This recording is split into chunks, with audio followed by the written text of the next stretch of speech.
ஆலய நுழைவு போராட்டம்.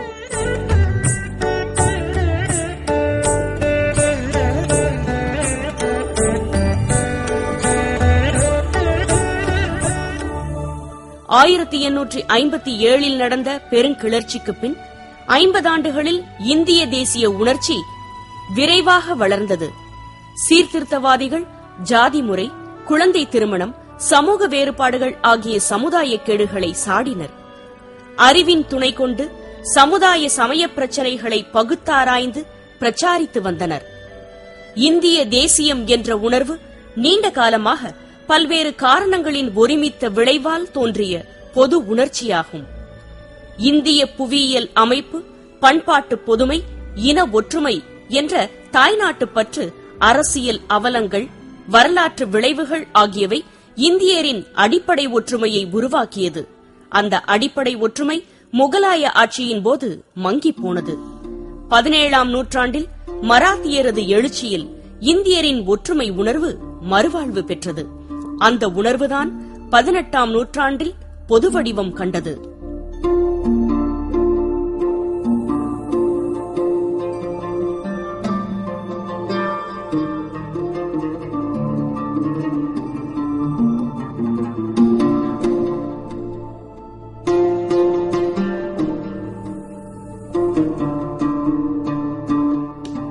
இந்திய நாடு ஆங்கிலேயமய நிர்வாக முறையின் கீழ் இயங்கத் தொடங்கிய காரணத்தால் இந்திய சமூக நிலையில் புரட்சி கருத்துக்களும் போராட்டங்களும் அறிமுகமாகியது. உரிமை, சமத்துவம், விடுதலை, சுயாட்சி பற்றிய அரசியல் சித்தாந்தங்களால் கல்வி கற்றோர் ஊக்குவிக்கப்பட்டனர். அதனால் ஆங்கில கல்வி கற்றோரால் நாடு தழுவிய விடுதலை போராட்டம் வெடித்தது.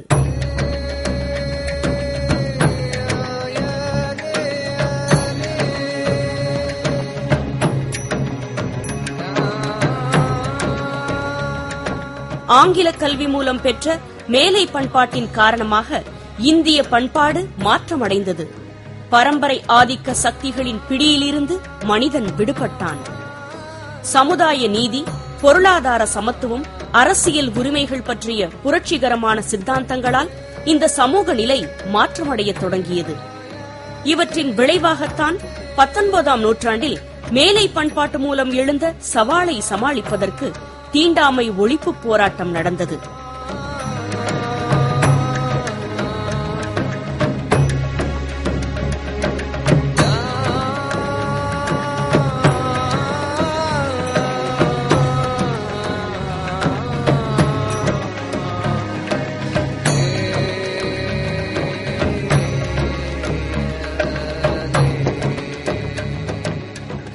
இந்திய தேசிய அளவில் ஒன்றுபட்டு இதனை எதிர்கொண்டாக வேண்டிய நிலையில் சீர்திருத்த சங்கங்களையும் அரசியல் அமைப்புகளையும் ஏற்படுத்தி இந்திய தேசிய சுடர் விளக்கை தூண்டிவிட்டார் மோகன்தாஸ் கரம்சந்த் காந்தி.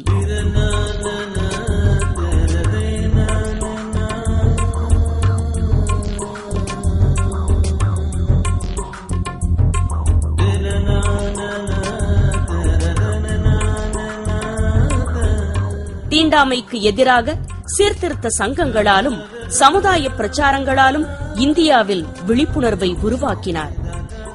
சாதிய எதிர்ப்பு, தீண்டாமை ஒழிப்பு என்ற கோஷத்தின் வாயிலாக இந்திய ஒருமைப்பாட்டுக்கு அரசியல் சார்ந்த அமைப்பு வடிவம் கொடுக்க முற்பட்டார் காந்தி.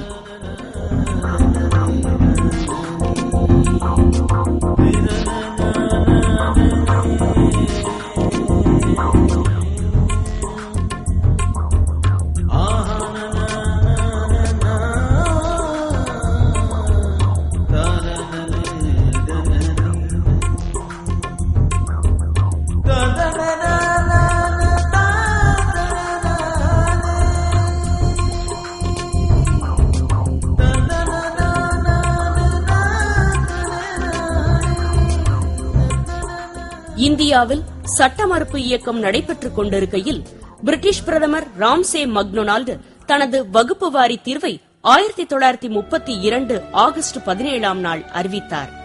இந்த தீர்வால் தாழ்த்தப்பட்ட மக்களை இந்துக்களிடமிருந்து நிரந்தரமாக பிரிக்கப்படும் அபாயம் இருந்தது. சமயம், வகுப்பு, இனம், தொழில் ஆகியவற்றின் அடிப்படையில் நாடு பிரிக்கப்பட்டால் இந்தியாவின் ஒருமைப்பாடும் பல வகுப்பினர்களுக்கிடையே நிலவ வேண்டிய தேசிய ஒற்றுமையும் சீர்குலைந்துவிடும் என இந்திய தலைவர்கள் அஞ்சினார்கள். பிரிட்டிஷ் பிரதமர் மக்டொனால்டின் வகுப்புவாரி தீர்ப்பு இந்தியாவை பிரிவினைக்குட்படுத்தும் நோக்கோடு வெளியிடப்பட்டது. தனது உயிரை பணயம் வைத்தாவது இந்த வகுப்புவாரி தீர்வை எதிர்க்க காந்திஜி முடிவு செய்தார். அதன்படி 1932 ஆண்டு செப்டம்பர் 20 இந்துக்களிடமிருந்து நிரந்தரமாக பிரிக்கும் நோக்கத்தோடு தாழ்த்தப்பட்டோருக்கு தனி தொகுதிகள் ஒதுக்கப்பட்டதை எதிர்த்து சாகும் வரை உண்ணாவிரதத்தை காந்தி துவக்கினார். காந்தியின் இந்த உண்ணாவிரத போராட்டத்தால் பூனா உடன்பாடு ஒரே சமயத்தில் லண்டனிலும் டெல்லியிலும் 1932 ஆண்டு செப்டம்பர் 26 அறிவிக்கப்பட்டது. அன்று மாலை 5:15 மணிக்கு காந்தி தனது உண்ணாவிரதத்தை முடித்துக் கொண்டார்.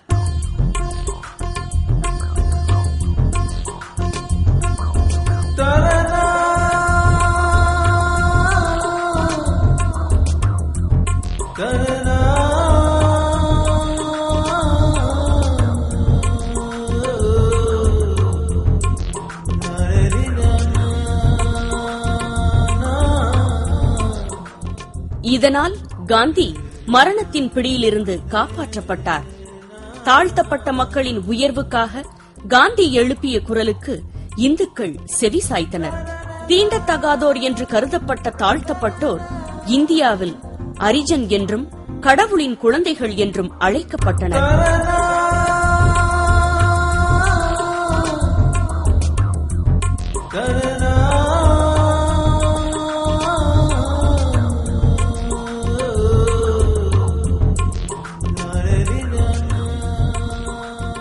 நூற்றுக்கணக்கான கோவில்கள் அவர்களுக்காக திறந்துவிடப்பட்டது.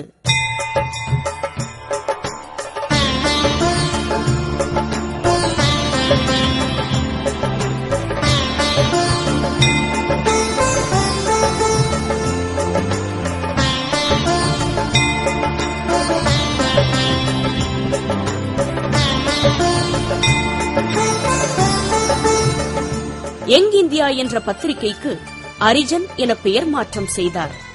அரிஜனங்களை அனுமதிக்காத ஆலயத்துக்குள் தாம் நுழைவதில்லை என பகிரங்கமாக காந்தி அறிவித்தார்.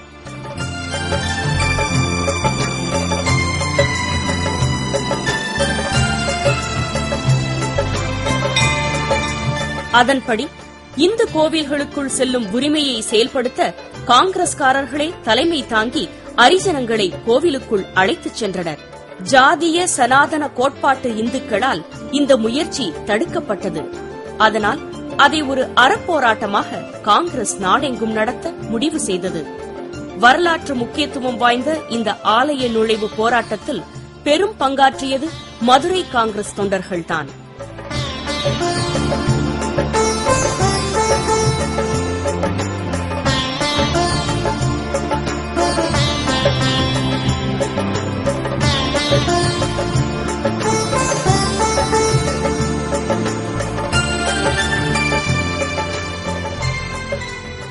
அரிஜனங்களின் சிவில் உரிமைகளுக்காக சமய சாத்திர சம்பிரதாயங்களை அகற்றி அவர்களுக்கு முழு சிவில் உரிமைகள் பெறுவதற்கு ராஜாஜி இடர்பாடுகளை நீக்கும் சட்டத்தை 1938 ஆண்டு கொண்டு வந்தார். திருவாங்கூர் திவான் ராமசாமி ஐயரின் உத்தரவால் திருவாங்கூரில் அரிஜனங்களுக்கு ஆலயங்கள் திறந்துவிடப்பட்டதை முன்மாதிரியாக கொண்டு ராஜாஜி அவர்கள் சென்னை மண்டல ஆட்சிக்குட்பட்ட மலபாரில் மலபார் கோவில் நுழைவு சட்ட முன்வரைவை கொண்டு வந்தார். இந்த சட்ட முன்வரைவு பொதுமக்களின் எதிர்ப்பால் தோல்வியடைந்தது. இந்த தோல்விக்கு பின் அரிஜன சேவா சங்கத்தினர் அரிஜன கோவில் நுழைவு இயக்கத்தை வெற்றியடைய செய்ய வேண்டுமென முயன்றனர். அதன் முதல் முயற்சியாக வரலாற்று புகழ் வாய்ந்த கோவில் நகரமாம் மதுரையில் இந்த இயக்கம் பொதுநல குறிக்கோளுடன் சர்வ வல்லமையோடு அரங்கேறத் தொடங்கியது. வைதீக சண்டியர்களின் கோட்பாட்டை உடைக்க மாமதுரையில் காங்கிரஸ் தொண்டர்கள் மையம் கொண்டனர். மதுரை காந்தி என்றழைக்கப்பட்ட தமிழ்நாடு அரிஜன சேவா சங்க தலைவர் வைத்தியநாத ஐயர் மற்றும் மதுரை மாவட்ட அரிஜன சேவை தலைவர் என்எம்ஆர் சுப்பாராமன் ஆகியோர் தனது தொண்டர்களுடன் கோவில் நுழைவு இயக்கத்தில் முழுமூச்சாய் ஈடுபட்டனர். பொது இடங்களில் முழங்கினர்.